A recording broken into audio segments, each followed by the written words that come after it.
make it in. In fact, I expect it will not make it in, but season 3 of Dark came out. Looking forward to that. Yeah. I'm still only most of the way through season 2. To give you an idea of where I am, a character has removed his collar. Shit, I don't... And in doing so has revealed something about himself. Yeah, fuck yeah. Shit's getting good. Especially because the... We discussed the show, but it cannot be said. It's about Satanists.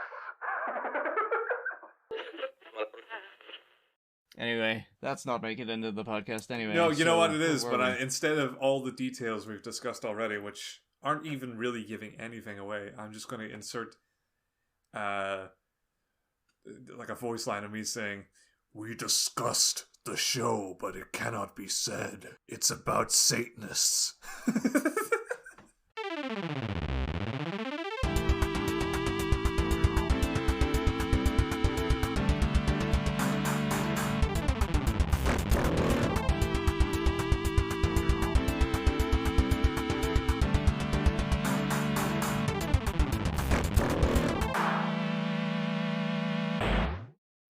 Alright, you want to do follow-up?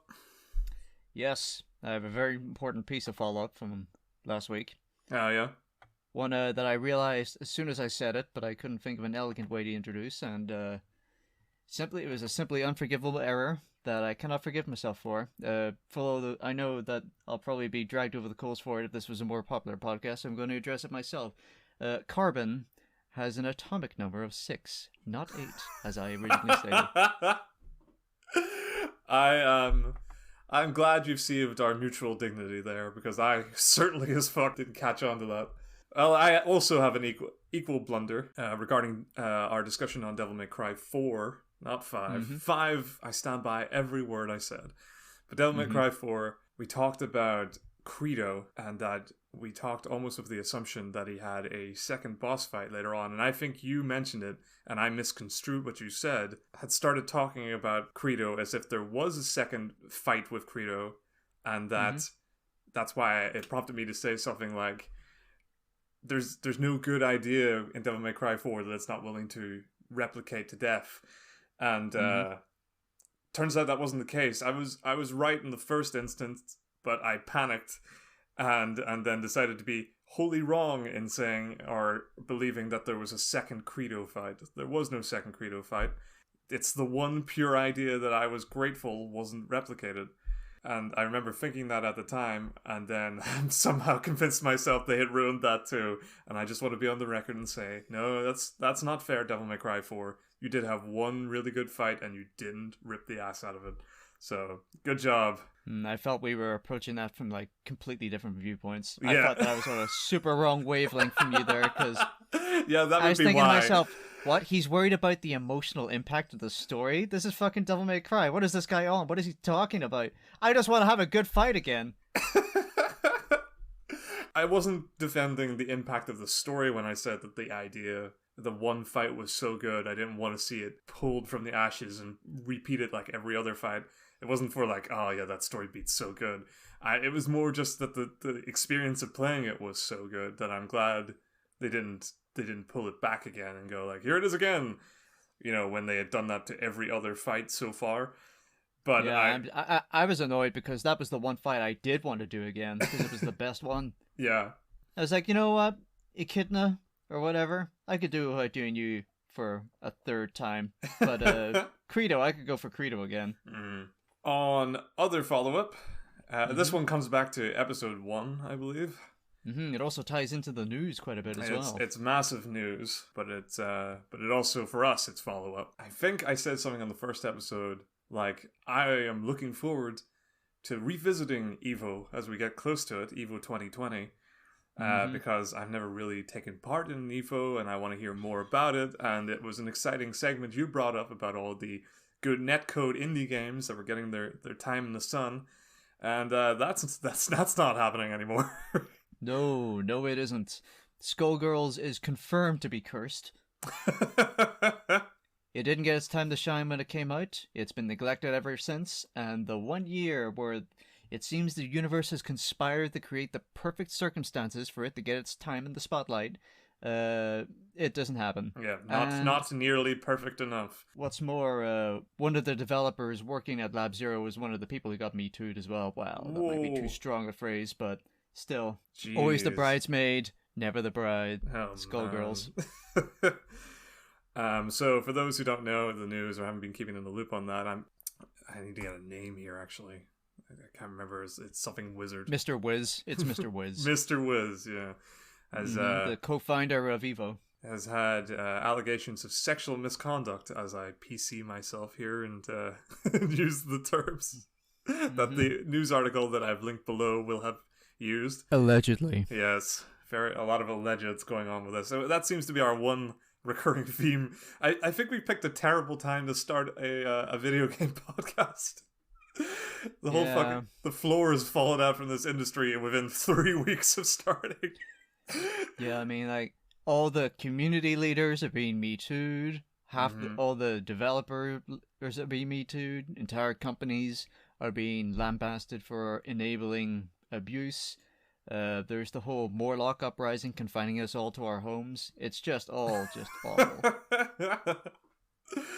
Yeah, it's a total fucking nightmare. It kind of ties in with a lot of stuff that happened this week. There was a lot of allegations for the Smash teams as well. Just like fucking the fighting community torn asunder this week. Well, I mean, you say, like, I say torn asunder as if, like, the community suffers now that people have been outed, but, like, this is, to be clear, a very good thing that people are getting fucking called out and that's true, out. And people have been, the FGC has been quite unanimous, at least the parts of it that I've been looking at, which is basically, yep, get them out, good to go, see ya, bye. Get them out, and also every company that's had a game in, like, EVO have just said, you know what, nope, until you sort your shit out, you ain't getting fucking Street Fighter, you ain't getting... I mean, it was not much of a... Them's fighting her, they pulled out as well. That's a real, like, that's the actual threat this year, because a lot of these, as we said, the old guard with their poor netcode didn't really make this cut, so they're kind of like empty threats. Like, there's no Street Fighter this year, like, yeah, there wasn't going to be, but Mortal Kombat pulled out, you know. Oh, so. Yeah, NetherRealm Studios pulled out because they just can't tolerate a community or a workplace that enables such abuse, says the developer, that crunches its workers and forces them to look at, like, real-life gore and executions in order to get their reference material for fatalities. But, you know... Oh, yeah, that's right. I forgot about that story. Jesus Christ. Remind me to link that.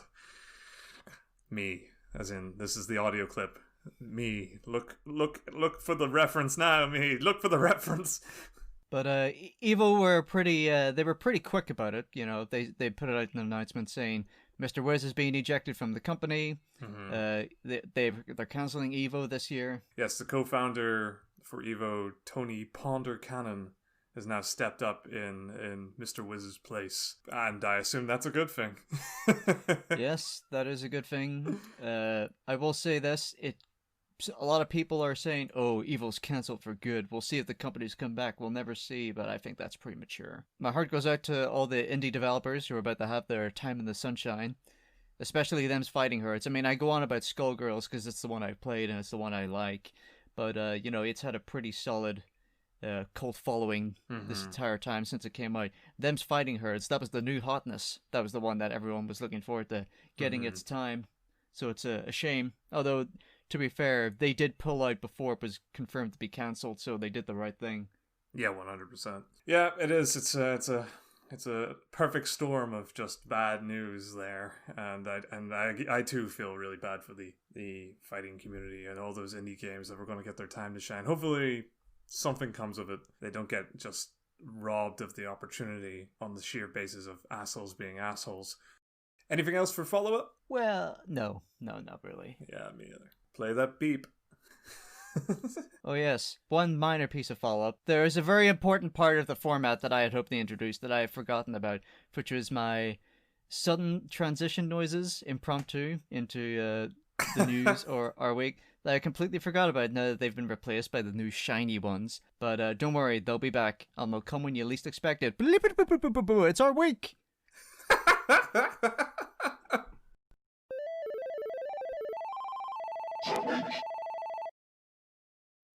Would you like to... You know what? My week was relatively short this week. Yeah, so you shocked me, Lawrence. You shocked me.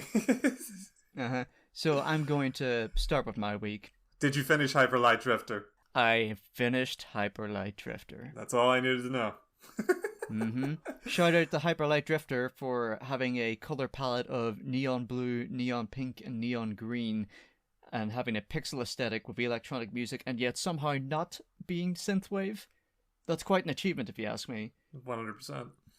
So, how did the conclusion hit you? It was sufficiently and pleasingly unsatisfying. It was just as vague and non-indicative of the wider story as I had hoped, which means that it had met my expectations, and I was very pleased with it. I think I bought that game on Humble Bundle a while ago, which means I might have access to the soundtrack, and if I do, I'm downloading that shit ASAP, because the soundtrack to that game is great. I am only more and more perplexed as to how the Netflix animated series is going to look like, but if they go weird with it, then I'll be pretty happy with that. Recently on that topic, I've wondered if they might go like a Samurai Jack perspective. I was thinking that. I'm imagining that must be the only way that they can really go. But if they do that, that means they'll basically not have to be an adaptation of the game, because the game has a very specific, you do this for this purpose, even though we don't tell you what that purpose is or why you're doing the thing, but it's there if you want to look into it. And at the end, when you're done, this happens. And you might not immediately know what that means, but it does have a meaning. You'll just have to look it up in the wiki later, or the TV tropes page. Or check in after Solar Ash when it's all been filled in with dialogue. Oh, if that is a sequel. We don't know yet. We don't know. But, well, I mean, I'm always happy for more Samurai Jack. Samurai Jack is excellent. And, I finished it last year. And I've also watched Gennady Tartakovsky's The Clone Wars again, because it's been a while. He's got Primal out now. I might watch Primal at some point. I want more of that Tartakovsky. Just give it to me. It's good stuff. I've heard good things about Primal, but I never finished Samurai Jack. I used to watch it. I know. I will at some point bully you into it. Yeah. It's only a matter of time. Like the waves against the cliff face, I'll wear away eventually over time, and then I'll be in. It worked for JoJo. It'll work for Samurai Jack. Yeah. Did you play anything else this week? That was about it for this week. I'm going to have to find something else to do. Something else to talk about. Some other promise I basically finished... some other promise to break. I mean, there's no shortage of relatively laid-back indie games in my Steam back catalog that I can dip into whenever I need. So, you know what? I don't think I'm going to be hard up for things to talk about. We both got the racial equality bundle. There's loads of stuff in there. I recently combed through it, actually, just to see just the pure range of stuff there. I went from start to finish, and it would be a tremendous ordeal that I'm sure somebody's already started a podcast to do, in that they would play every single thing on that thing. Some highlights: there was definitely Pyre's in there, Supergiant's Pyre. I didn't realize Pyre is excellent. You will probably, it's not talked about as much as Transistor or Bastion, because it's a sort of visual novel meets fantasy sports game, which is a bit of a, I don't want to say alienating premise, but a lot of people look at that and go, huh, what's this? I don't know what this is. But Pyre is excellent. The soundtrack to all Supergiant games is fantastic. Darren Korb, he knocks it out of the park every time. I've got the soundtrack to every game on the IL MP3 player. It's a grand old time. That's awesome. I also saw something called Democratic Socialism Simulator. That looked fucking cute. Kind of reminds me of Rain. If you've ever played that, Oh, is that the card game where it's either left or right, up or down, with your statuses with 4 factions? Yeah, Tinder for kings. Yes, that's actually a very succinct summary of it. It's a super fun game. I mean, not exactly the most deep in the world. At the same time, I sunk about 4 hours into it, and I never got the ending. I believe there's an ending in there, and I never got to it, so it's deep enough to confuse me, but it was something I really enjoyed. And Democratic Socialism Simulator has that sort of cutesy card vibe to it. I'm looking forward to playing someday. Maybe by next week, if things go well, and I stop playing all the shit that I've been playing up till now because they're depressing me. Anyway, so I'm excited to hear about your week. Tell me about Persona, Lee. Yes, this week I've been playing Persona 1 on the PSP. Well, on the PS Vita, but the PSP version. Because I'm desperately starved for Persona. Even though I have only just finished my second playthrough of Persona 5. I saw you tweet out about it, and I was like, don't do this to yourself. There's really there are people you can talk to, there are hotlines that you can call, there are alternatives. You don't have to do this to yourself, Lee. Persona 1 is, I mean, I don't want to prime or, in any way influence your opinion of that game going into it, because I'm sure you want to form your own, but I did not like this game at all. I think it has aged awfully. I would even go so far as to say that it is bad. It is a bad game. Dear. So, you did it a different way from me in that this was your first experience of Persona. You hadn't played, like, Shin Megami Tensei games before, had you? No, I hadn't. Dear God. It's hard to look at it and imagine what it must have been like to play without the context of having played the later Persona games. Because I very firmly was aware that this was a sort of Castlevania starts at Symphony of the Night situation, to use a very crass and unfair. Yeah, I believe there's a far wider and more sympathetic audience to the original Castlevania lineup than there is to the original Persona lineup. Persona starts at Persona 3. That's the official party line. It seems to be. And you actually beat it? I did beat it. Well, I beat it to my satisfaction. There's two stories, right? Yes. There is two stories, something that I did not discover until I had almost completed the first one, the much shorter of the two, the main one, the normal ending. Yeah. I discovered that very early on in the game that there is a branching path where if you do a number of esoteric and non-intuitive decisions, you can actually go into a completely different story that's apparently twice the length. But by that point, I was thoroughly sick of that game, and I was happy to have it behind me, so I was content with just doing the normal ending. Well, I'm going to be honest with you, Lawrence.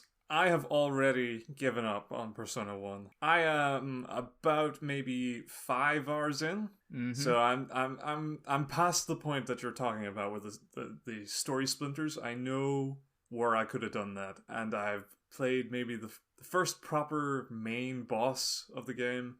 And then went through an alternate reality school for what felt like an age. Mm-hmm. And then I beat that story, or whatever. I met up with a little ghost girl, dealt with whatever that was. That might have been the second boss fight of the game. And then, and then after that point, I went, you know what? I'm not gonna. It put me back out into the overworld hub. And said, go find this place. And I was like, you know what? I'm pretty sure we've gotten as far as we need to go here. You've gotten your fill. You got the gist. What I want to praise the game for is how many of the ideas that would still be in the game, still be in the Persona series way later on, right to its latest entries, were just crammed into this fucking thing. Persona 1 is front loaded with concepts, battle systems, spells, elements, fucking exploration ideas, even concepts like the Velvet Room and characters like Igor who have stuck around for the entirety of the whole series have just packed into this game where it's so bizarre because they don't really matter and they're kind of a mess in implementation for Persona 1. But it's kind of fascinating going back and looking at these features and going like, wow, they've never really had to invent a whole new game. They've just been combing off features since Persona 1. I genuinely think it's a fascinating... Relic?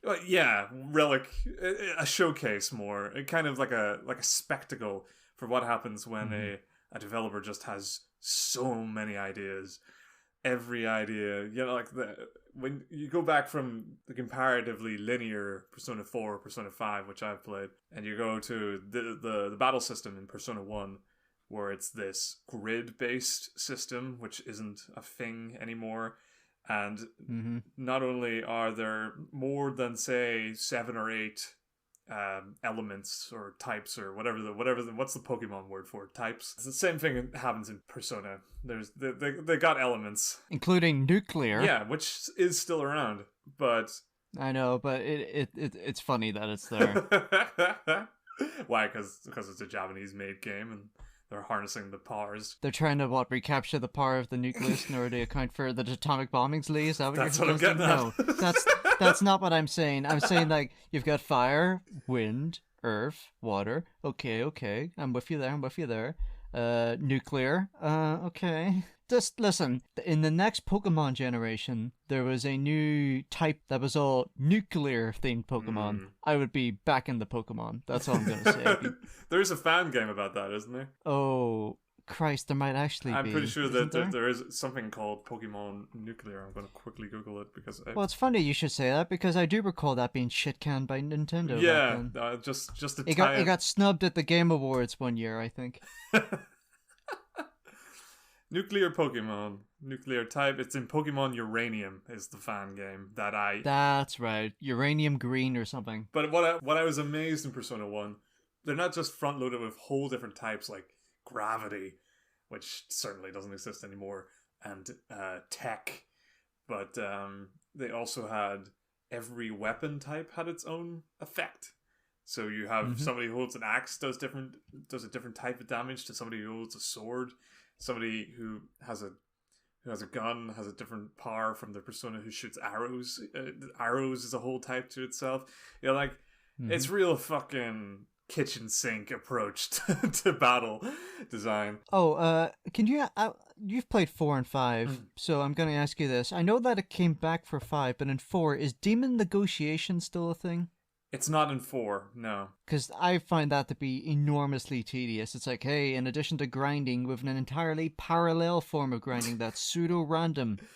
Yeah. Negotiation, I feel it was handled a lot better in Persona 5, as you would expect. It's a lot simpler, because in Persona 1, and I was baffled to play this, it has 4 types of emotions, and the one you want is for them to be eager, and then if you max out eager through some random assortment of basically undefined emotional responses, you can have a guide handy. That's all I can say. Just have a guide. Each monster has its own personality that you need to, an ego that you need to flatter in order to get what you want. I should probably clarify, in Persona, you play a bunch of high school students who have a guardian spirit called a persona that they can use to fight demons with, but they can get new and better personas or improve their current ones by negotiating with the demons in order to get tarot cards that they can then use to transmute into better personas. But you get these tarot cards by flattering the egos of the demons instead of fighting them in a sort of proto-pseudo Undertale kind of way. Yeah, I think it's more akin to the Oblivion conversational approach. An apt comparison. Where it's kind of a janky mini game that you can play that basically doesn't really make any sense and is hard to game without trial and error. What was frustrating about Persona 1 was that you maxed out your persona's power really early on in the game. So you gotta have a new one lined up. You gotta get on that system as soon as possible. And what happened to me was we went to that imaginary school world, and it turns out I should have been working ahead at getting these persona on my side, because once I was there, everything was of such a high level they wouldn't give me the fucking time of day. That even when I did successfully negotiate them, they were like, fuck you, you're not getting my skill card. Can we just get on with this? Like, I'm gonna get stuck at some point still using these shitty wind power moves that are not doing anything. Yeah, with old esoteric and kind of obtuse games like this, I just have a guide handy, guilt-free. Yeah, I mean, that's the right way to play it. I'm glad I did play it. I got to that point and then I kind of realized the real selling point for later Persona games was the dating sim. No. Well, yes, but no. I think, because here's the thing, that side of the system wouldn't be any better if the localization wasn't far, far better. The later Persona games are immaculately localized. The dialogue is very naturalistic, and I know they did the PSP version. They tweaked it a bit to sound a bit more natural than the original Persona Revelations release. I was less defensive. I'm pretty sure at one point there was a localization version of Persona 1 where Mark was black and he just looked like he was in blackface. Yeah. They talk a little more natural. You can kind of get hints of actual characterization when they have dialogue, but at the same time, it's real esoteric nonsense. Like, they really are. There's a script they're reading from, which in Japanese must have a lot of fascinating shit going on, but it's got the same thing going on that I struggle to enjoy early Final Fantasy games for the exact same reason, where everything has to be compressed in such short stabs of dialogue that you basically you're interpreting a story where there isn't one being given to you. and looking at the dramatic themes and making more of them than the game has given you. Or what I really like about the later Persona games is that the characters are well defined. They have very perceivable characteristics and traits that actually develop in arcs as the story goes, and not just sidetrack it. Two-dimensional. Yeah, exactly. The characters in Persona 1 are just completely two-dimensional. Like, there's the funny, wacky one, and the rich but aloof one, and protagonist, and the girl, and the other girl. And the other girl. Mm-hmm. They've got a snob girl, they got a airhead girl, and they got a plot girl. Yes. Oh, yeah, plot girl. That's right. I don't have a perceivable character trait, but I absolutely am 100% what the plot's about.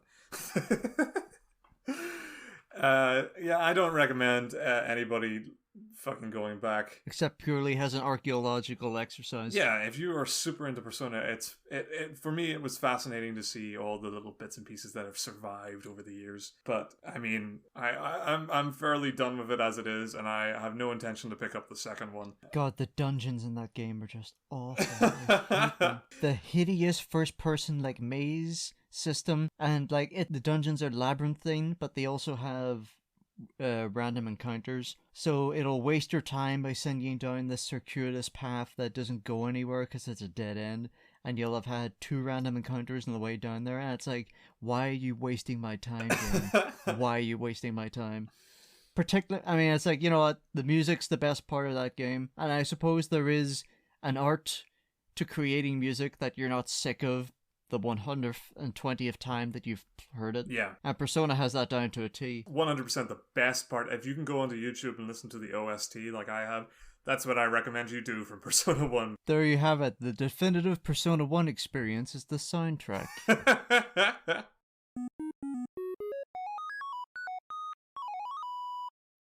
Alright, do you want to hear what else I've done this week? I'll pretend to be surprised when you bring it up. Why? Well, I'm going to be surprised when you bring it up, because I'm pretty sure you don't know what I'm going to bring up.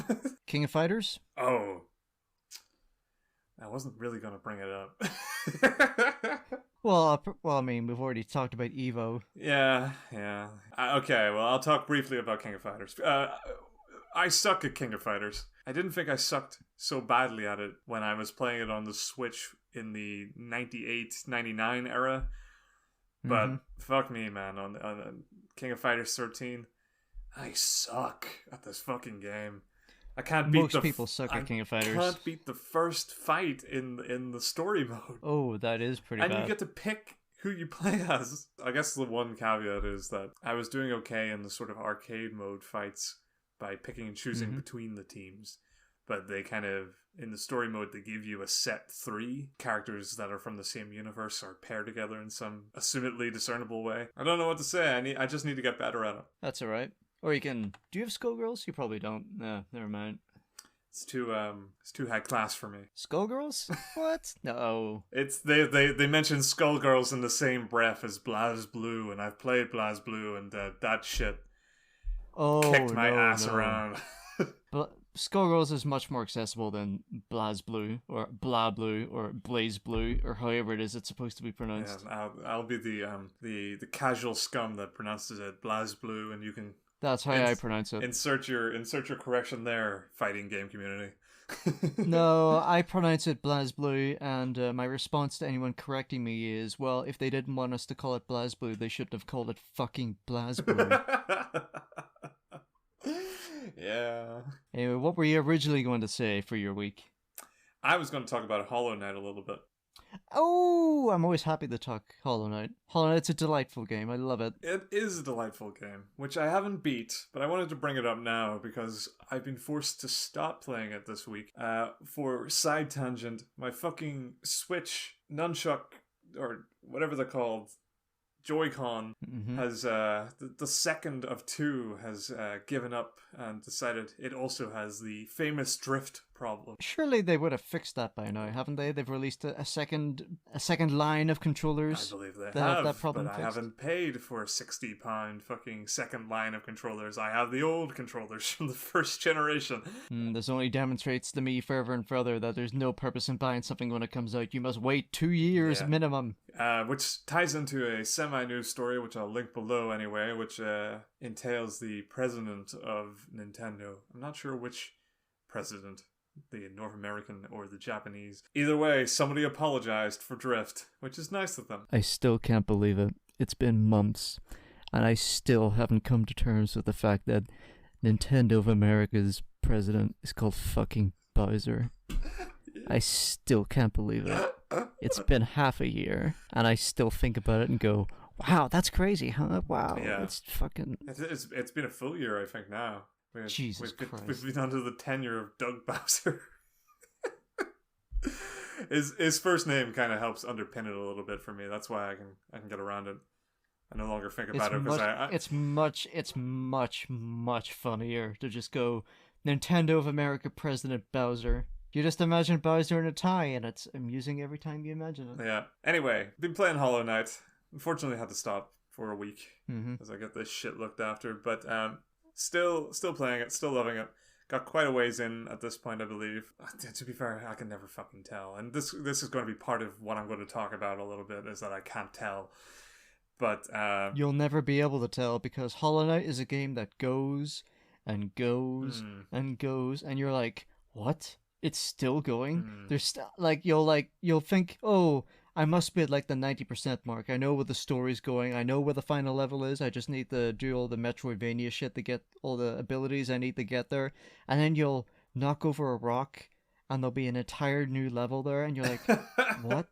Yeah, I think something like that happened in my last burst of gameplay, where I did officially knock over a rock and landed in a land that looked like DLC, but I think turned out to be actual main quest crap, which is, even though they've given me the Dream Needle, which sounds like DLC, apparently that's not DLC. That's. I know. Can you give me a name of a level? Or like an area? No, but I'm looking for 3 dudes, 3 masks scattered across the world. These are 3 bosses. Oh, yes, that's the main quest, basically. Yeah, you see, and that's what I mean. I couldn't tell, and I was hesitant to even look into the masks, because I thought for a while that this was DLC, even though the masks had taken up prevalence on the map. No, the DLC, you have to work to get to the DLC. Don't you worry about that. I'm fairly certain I'm not interested. I'll probably just be happy to beat Hollow Knight and then leave it maybe for a year. I am exhausted a little bit, but it's not Hollow Knight's fault. I think it's the Metroidvania format. Oh no. Yeah. Because Hollow Knight may be the best one, in my opinion. Don't let it die upon the sins of the genre. Well, here's the thing, right? Because there are Metroidvanias I've enjoyed more. I enjoy Hollow Knight because its minute-to-minute gameplay is fun, and the patterns that you get into, and the knowing where you're going, and then dying, and then trekking back up there in your fastest route possible to get a fucking second run at it. That shit's great. I can think. Oh, can I cut you off there? Have you been listening playing with headphones? Yeah, as you good, know, you remind me every time to put on headphones. I know, because the soundtrack to that game's really good. It's very good. atmospheric, and I love it a lot. If it's portable, if it's a portable game, which for me this is, I don't play it without headphones. Grand. I don't play Smash Bros without headphones. You know, I can at least give fucking. That's weird. No, I don't think so. Fucking Smash Bros got a great soundtrack. I turn all the voices and noises down, and every fight is a silent disco of random game mashups. Anyway, fucking Metroidvanias. Here's the thing.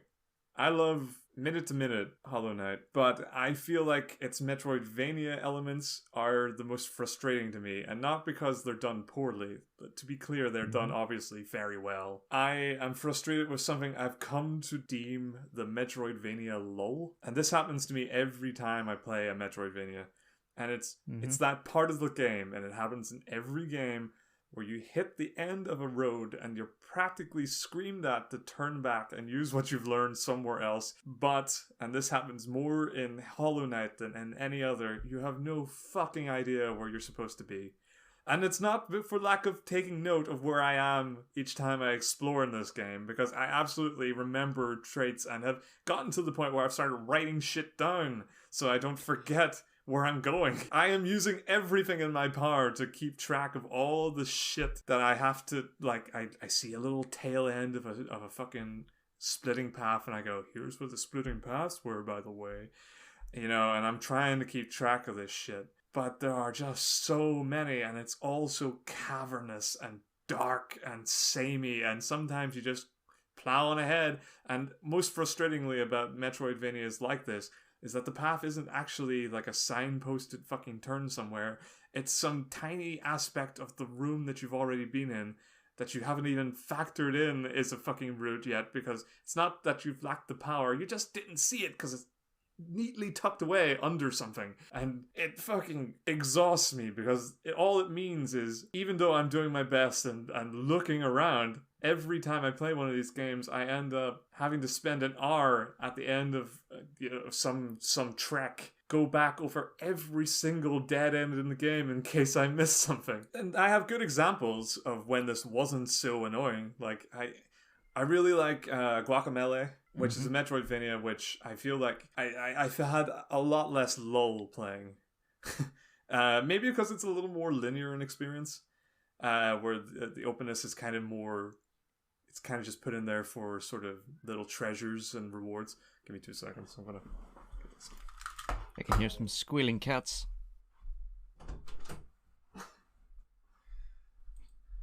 Yo, Joker. Hey. Come on. Let me moan about Metroidvanias. I'm also sorry for my heated gamer moment. What? I didn't hear that. As in, this is the heated gamer moment. My Metroidvania Lull rant tirade. Oh, sorry. The phrase "heated gamer moment" to me almost exclusively means that you dropped an N-bomb on stream or something. That's no. Oh my god.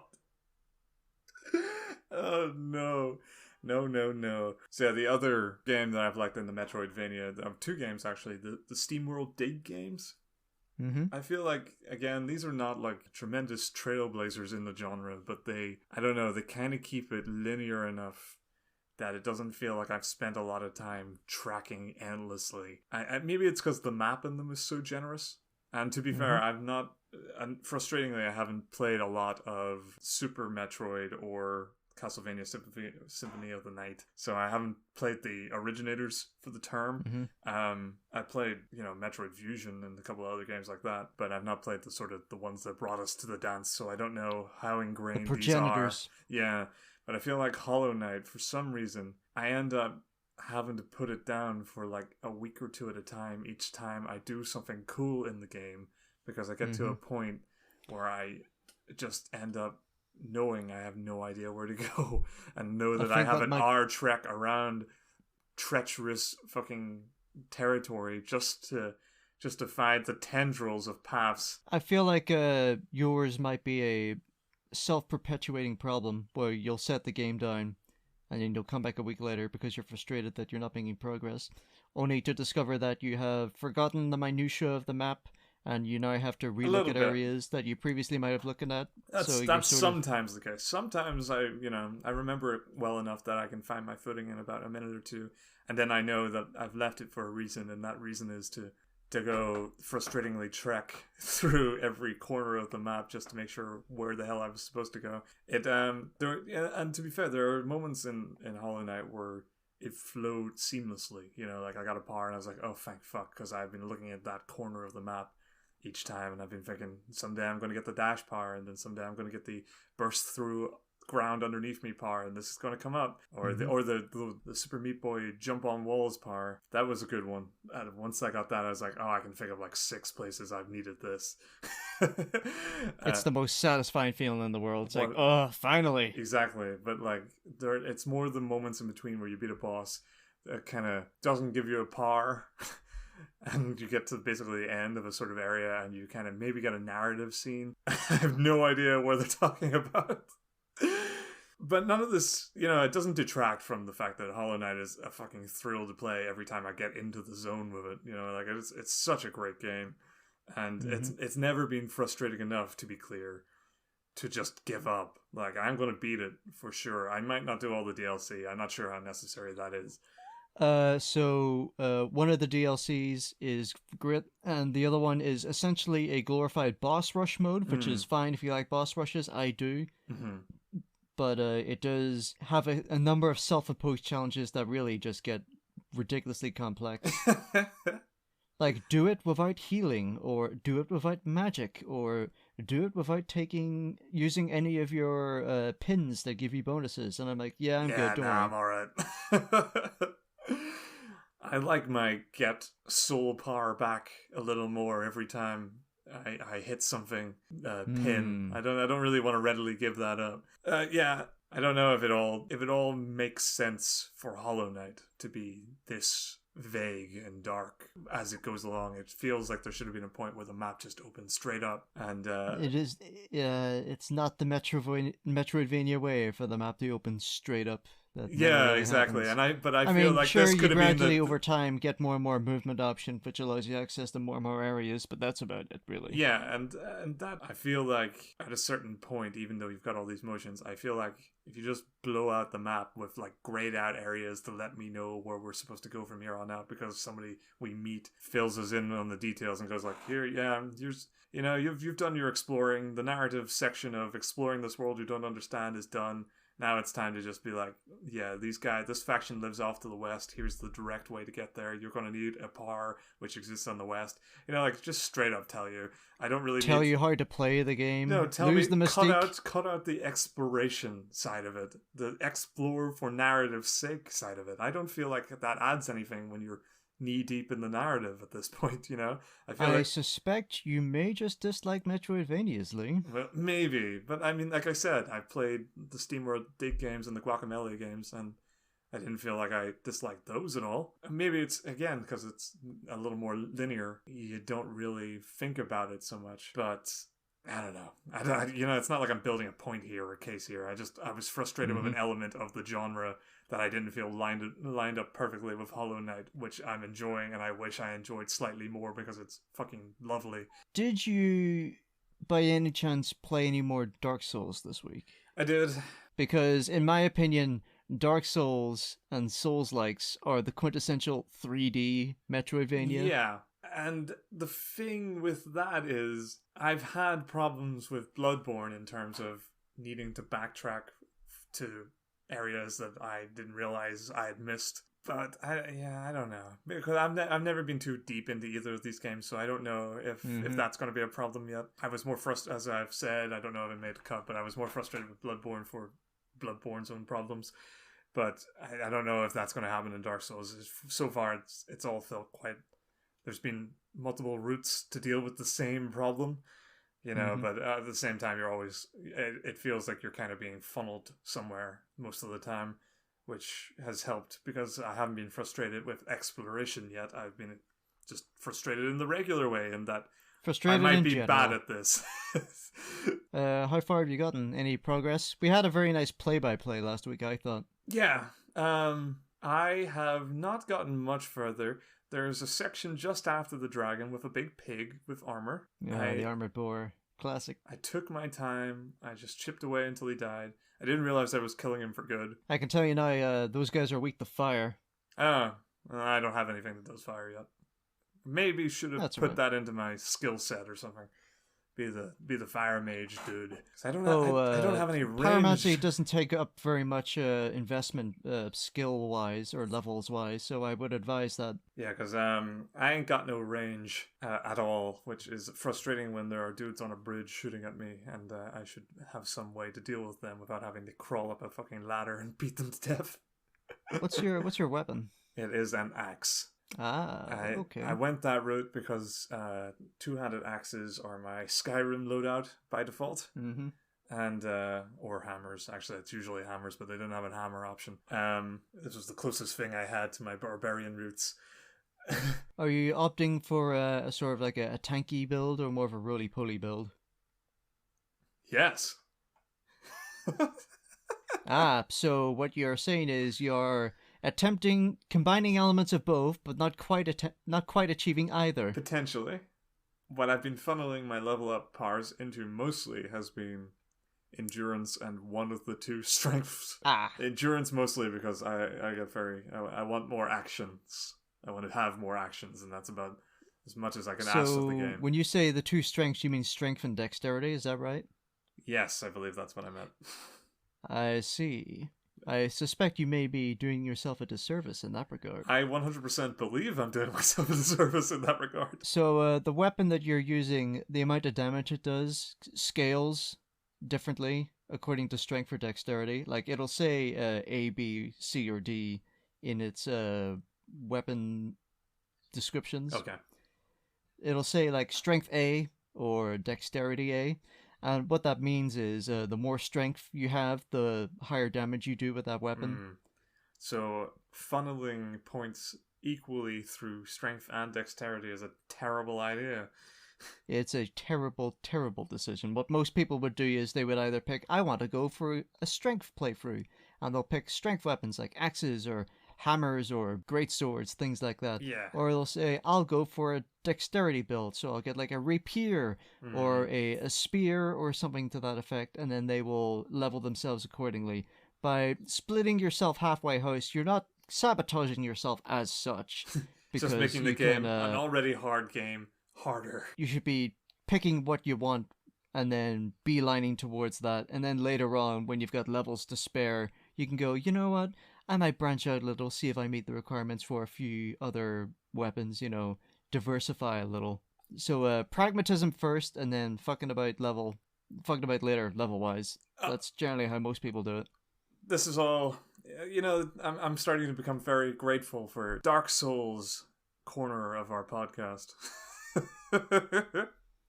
Just stealing the corner principle from Hello Internet. Yeah, I was trying to think of a synonym that we could use. The Dark Souls Cubbyhole. There we go. It's problem solved.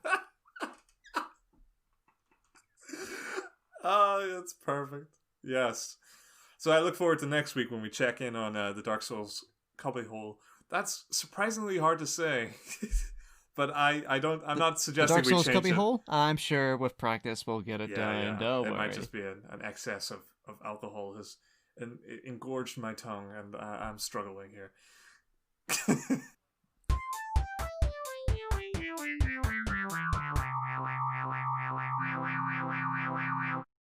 Boom, boom, boom, boom, boom, boom, boom, boom. News time.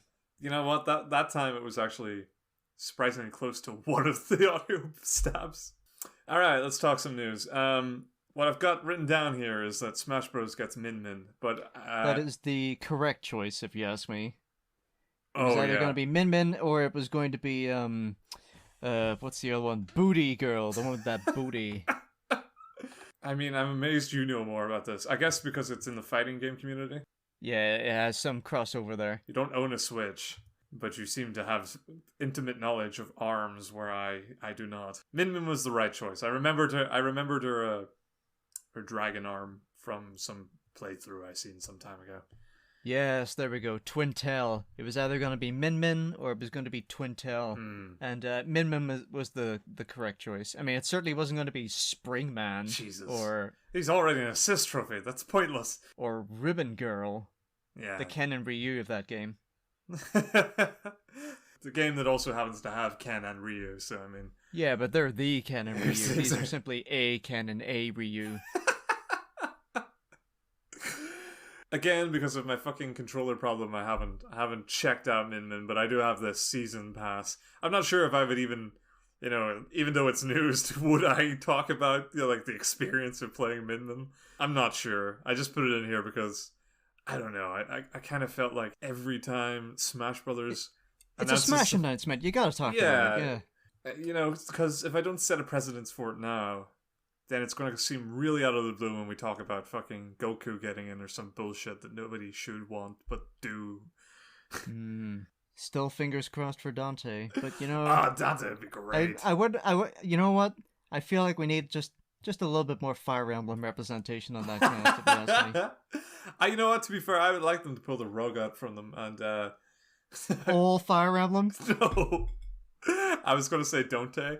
You know, because he already got DMC, Run DMC. That's not on the Switch, isn't it? That's not on any Nintendo console. Yeah, but so was Dino. So was Banjo-Kazooie. You don't see that being a problem. Oh, he was on N64. Yeah. That counts. What about Joker? But they do have the 3DS games. The fucking Persona Q. I guess you beat me there.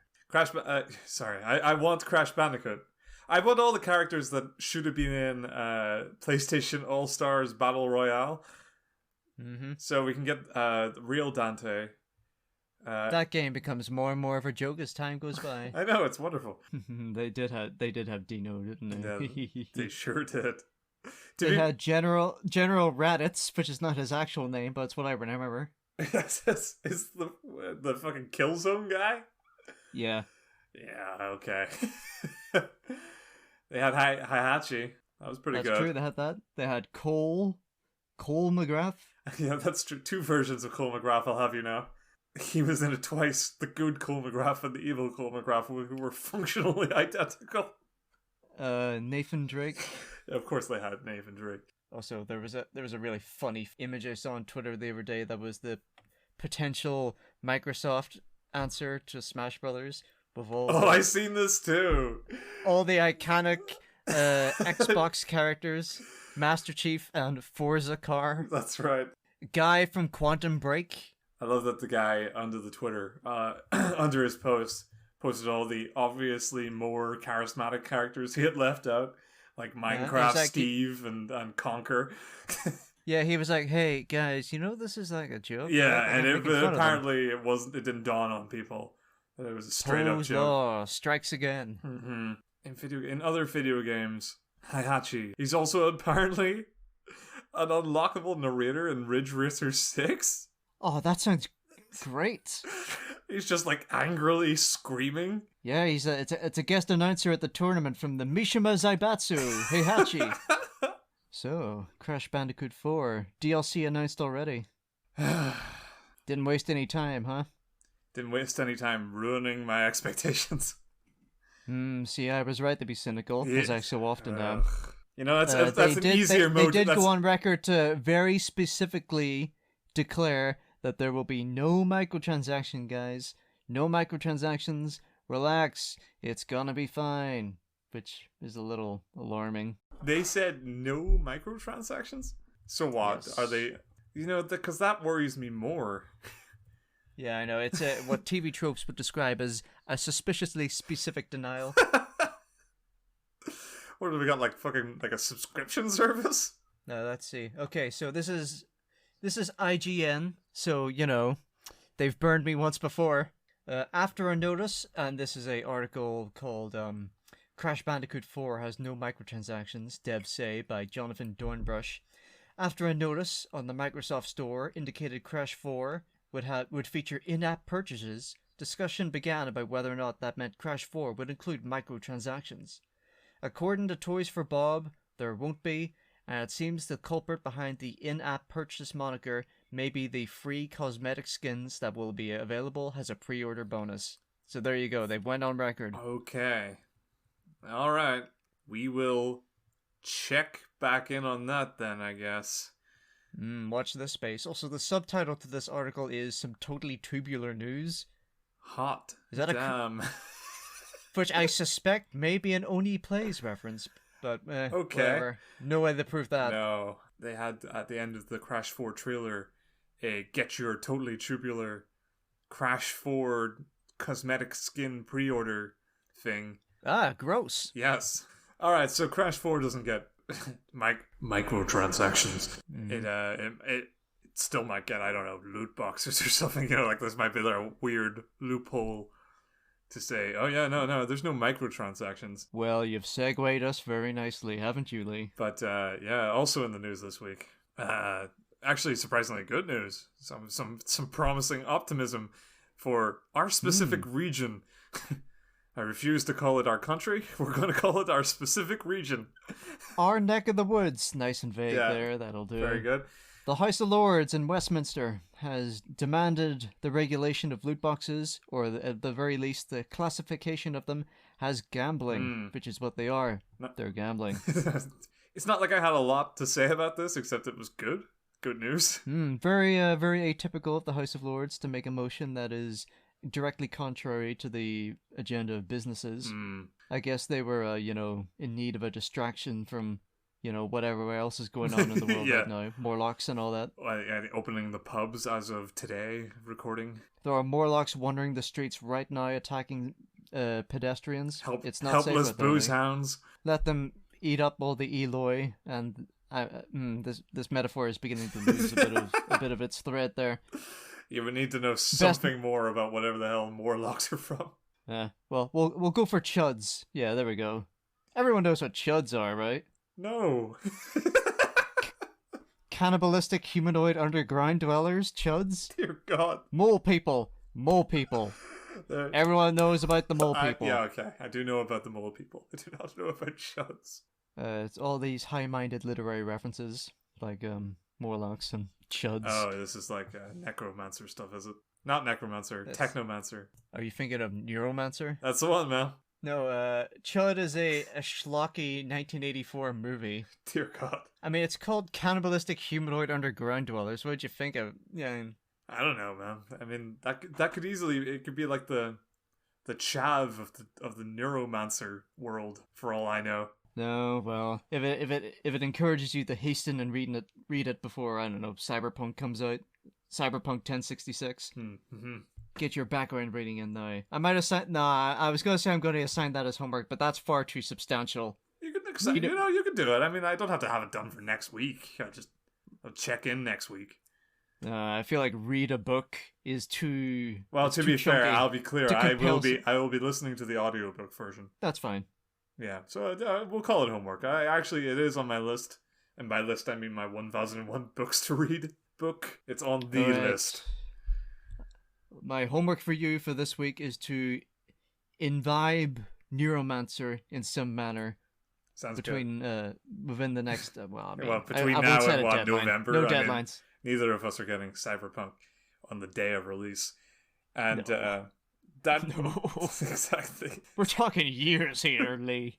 But that also neatly ties into our attitudes towards our next news story, which is that game prices are apparently going up. Have you seen this? Substantially so, isn't it? It's like well, in America it's $10, but because they've stopped trying to differentiate the two currencies, or they've somehow managed to get them to balance, which is terrifying because prices have not stopped meaning what they mean here. Yeah, we're probably looking at because we got Call of Duty comes out and it's like £60 a year, right? So I mean, we're looking at a £10 increase for the next gen. Well, I should say that this is bullshit because of reasons. Oh, yeah. I feel like there's a Jim Sterling video. Jim Sterling has went on about this ad nauseum about how the comprehension of revenue, value. Yeah, the revenue intake of video games is extortionate through Yes. microtransactions and expensive upfront prices and recurrent user spending. And how a great deal of video game companies actually, they don't pay any tax and they're subsidized by the taxpayer, so the taxpayer is paying them. And, they do mass layoffs in the same years that they rake in themselves billions big bonuses upon and billions all of that, fucking dollars. So this is, to put it mildly, a whole bunch of poo-poo baloney. Yeah. I mean, they're testing the water, so to speak. And they're trying to shift that Overton window. That's a nice sociological concept. You can all Google that whenever you have a free moment. In any case, this won't affect me too much because I'm just a horrendous skinflint that I never buy games for their full price. In fact, I don't think I've ever pre-ordered a game since, Watch Dogs 1. Wow, that is a terrible game to pre-order. You can definitely understand. Well, I mean, I got a free balaclava and a hat out of it, so I'm happy. Oh, seriously? You got the fucking... The they iconic gave you edition? A balaclava and a baseball cap, just in case you wanted to go out and commit some cyber crimes. badass. Tubular, dude.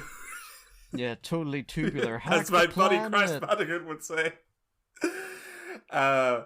Jesus. I mean, like, yeah, I think the last game I pre-ordered was Sonic Mania. Well, I mean, that seems like a safe bet, but even so, don't pre-order games, folks. It's very rarely worth it. It wasn't worth it even then. I mean, like, I pre-ordered it digitally. It didn't mean anything. I didn't get anything for it, and I guess I wanted to make sure I had spent that money and could have that content at the time it came out, instead of later on having spent the money somewhere frivolously and not get the game for like a week or two. Instead, I got it on the day it came out and was happy about that. So you know what's funny? The only 2 games I've ever pre-ordered is Watch Dogs, which was a decidedly mediocre game, and Heavy Rain, which I pre-ordered from Extravision. Yeah, so you can definitely understand why I stopped doing that real fucking quick. Anyway, in terms of game prices going up, same. I had the last game I bought full price when it came out, and I don't know yet if I can. No, I was going to say I did this twice this year. You know, Morlock invasions do crazy things to a person. All right. Because it had been years, I believe, since I last paid full price for a video game. Because I already think they're wildly too expensive. Or maybe they're the right price for those who need to get in on the. You get to pay of admission first week, get that money back. Personally, I'd rather see them get made slightly cheaper and look slightly cheaper for the sake of fucking 10 quid here or there. I'd be happy enough with that. Cause, also, you know, the whole don't crunch your workers thing. Yeah, that shit. Good. Yeah. I mean, the 2 games, to prove my point here, the 2 games that I spent first day money on were Animal Crossing New Horizons, for God's sake, and Persona 5 Royal, a game I had already beat and was ostensibly, and I knew full right going into it, was basically the same game with some DLC. And that sounds like mental illness to me, Lee. I know. You're like one of those pay pigs that you see in Japan who just crazily obsess over their idols of choice to the point of like utter derangement. That's you, Lee. Yeah, that's... But for your 2D Persona 5 waifus, that's what that is. That's it. Yeah, this time I got to date Makoto. It was worth it. Yeah, it's not a defensible thing. I mean, I'm not going to pretend it has a case here. It was a moment of weakness. 2 moments of weakness. The Animal Crossing, that was the day it came out. I saw all my friends got it. I thought, this is a social game. You're missing the zeitgeist. Yeah, the FOMO is truly effective. And, you know, I was excited because I thought it was the start of the invasion. The eve of the invasion. And I thought, I'm going to need to kill a lot of time, and you know, I'll never, ever, ever justify playing an Animal Crossing game beyond this, because I know that they are wild time sinks, slow motion farm simulators. I was correct, and I'm still correct in that I will probably never play another Animal Crossing again. No, well, I mean, it's what people needed at the time. But yeah, exactly. For the 2 to 3 weeks that I played it, and I played it every day, and I played it for hours every day, I genuinely got quite a lot of, let's call it therapy out of it. And, you know, if you bought a real therapist, it probably would come to more than £50. So let's chalk it up. £50 for therapy. So I don't... Or 2 years wait time. Yeah, you see, it wouldn't do anything. One of the two. It wouldn't do me any good 2 years from now, because I'll never have time for it again. So I'm okay with that one. I wouldn't say that's what people should do with their time or money, but that's what I did. Persona 5, that's straight up illness. Mm-hmm. There's no justification for that. That's knowing all the facts going in and still being like, I don't want to miss 30 hours of DLC on a game that was already 30 hours too long. That's purely the satisfaction of a primordial compulsion. That's all that is. Yeah. Just the lizard part of your brain going, feed me. Exactly. I mean, a part of it, and this spins out of the never-ending conversation about the crystal lizards hunting days, was that when I played Persona 5 the first time around, I still hadn't really grasped how I'd managed to beat Persona 4 without really getting into the nitty-gritty of the mechanics and how to properly divide your time. When it got to Persona 5, I picked up exactly what the routine was about a third in, but it was already a third too late to get a perfect run of the game. And I was like... So this was the Groundhog Day, I'm gonna get it right this time situation? 100%. And I did get it right, even though there were no trophies for it. There was no trophies in Persona 5 Royal for maxing out all the competence, getting all the friends. Where there was a very, very, very clear trophy on the original release.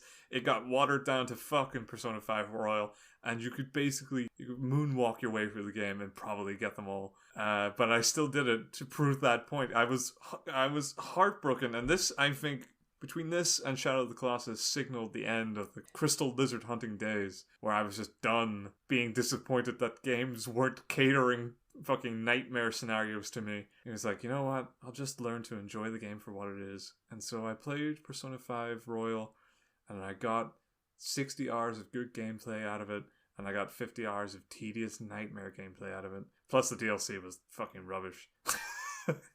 and actually undermines the story of the original game. Yeah, so also while I'm here on my soapbox, don't just play the original release of Persona 5. Don't fucking bother with Royal. It actually undermines its own story to a significant, not insignificant degree. Well, those dark days are behind you, Lee, and I'm glad that I could be with you on this journey towards a stronger mental health in general, and a stronger spiritual health also. Yeah, I pre-ordered Crash Bandicoot 4 today.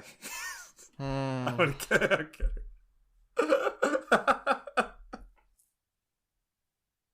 My goodness, have we reached the end of the news? I know.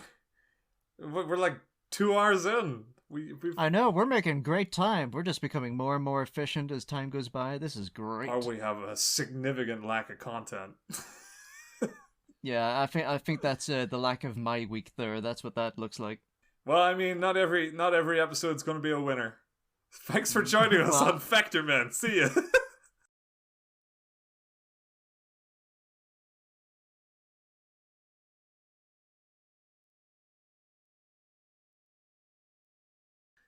You want to get that evergreen content. Yeah. I mean, we have followers now. We have to appease the followers. Yeah, that's weird. I haven't seen them. That's like how many? Like we're nearly at 50. 50? Wow, that's like twice the amount that I hope we could ever aspire to, especially in 2 episodes. That's because I've been working my fucking ass off. Oh, yes, you've been networking. But Lee, don't worry, it's alright. I've been liking your tweets this whole time. I've been doing my part. Yes, you have, Lawrence, and I appreciate that. But you also haven't followed our own account. I've been getting so many of them anyway. But yes, okay, I will follow the account. Or I could never do that, actually. That sounds funnier if we don't. If you never follow Vectormen. Well, at this exponential growth, we'll have reached, 3 million by episode 10? Yeah, that'll sounds be grand. Good. Sounds and we'll good. be just like, wait a minute, Lawrence, did you never follow the account? Huh? Oh, yeah. Oh, yeah, forgot about that, sorry.